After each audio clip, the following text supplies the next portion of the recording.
Me and Emily are I am like a D1 doom scroller, like it's genuinely so fucking bad.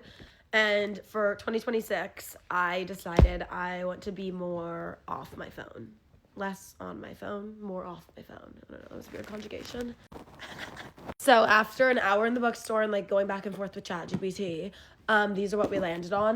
There's this book called Girl on Girl, which look it up, and it's basically about like social media and how like women are just so pinned against each other these days, and in the 2000s it like wasn't like that, and women actually rooted for each other, and I was like, never heard of that before. But I did The Courage to Be Disliked, which is a New York Times bestseller, so you've probably heard of it. And this just was really recommended to me because it's about just how like you kind of choose your own happiness and like you determine the direction of your own life. And it's literally not about like becoming this new person. It's about like how being you can be the best person. Like you don't need to have this whole change physically, I guess, just maybe like a mindset. I don't know. I haven't read the fucking book yet, so. This one, Night People by Mark Ronson. Not gonna lie, I did see Dua Lipa recommend it in her book club, but it's literally about being a DJ in the 90s in New York City, so right up my fucking alley. Mm-hmm. Then I did this Thirst Trap, which I just picked it up off the shelf because it looked cute. And then I read about it and actually really liked what it was about. And then I asked my chat, and my chat was like, this seems like a perfect book for you. And in chat, we trust. So it's just about like three girls. Again, I haven't read the book yet, so it's hard for me to like kind of tell you.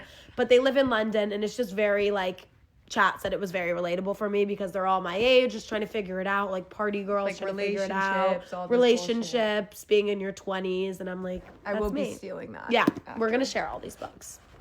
Okay, next up is a personal favorite of mine, How to Kill Men and Get Away with It. I will be reading this next.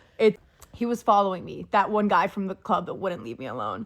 I had it intended to kill him, of course, but I wasn't sorry when I did, and despite the mess I made, I appeared to get away with it.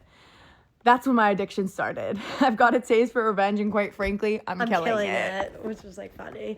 And then The Housemaid. One of my guy friends texted me and said, I want to go see the Housemaids and take a stick.